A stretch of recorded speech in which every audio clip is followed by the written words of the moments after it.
We go to give you a little escape from reality with the help from Chuck's Big Adventure. Earlier this fall, he traveled to northern Michigan to check out some really incredible, one-of-a-kind places. And his next stop, of course, has an Indiana connection, right? Of course it has to, right? Well, Mark Smolak, Julia, is an IU grad and third-generation co-owner at Legs Inn. Now, this restaurant sits at the north end of the Tunnel of Trees, and guests will wait in line for hours just to dine.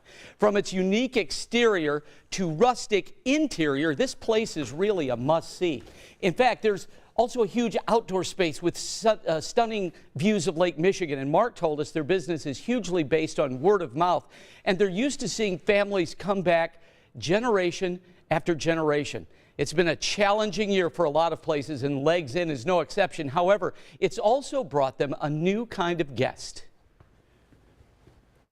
And what's interesting is this year we are seeing a record number of first-time visitors coming out. So there's almost this different contingent of traveler who's staying either more local or exploring different parts. So we're getting a large number of people this year that have come here for the first time. So they maybe were going to go to Paris or London, but who knows? They ended up here in Cross Village instead.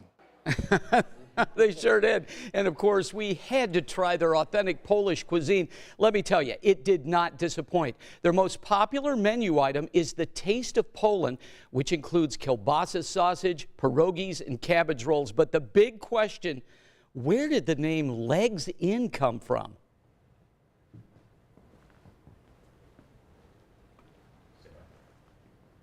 Well, despite the preconceived notions that you may have, the Legs Inn actually came from the legs. It's a roll of legs from cast iron stoves that they decided to use on top of the roof, and that's where the name Legs Inn came from.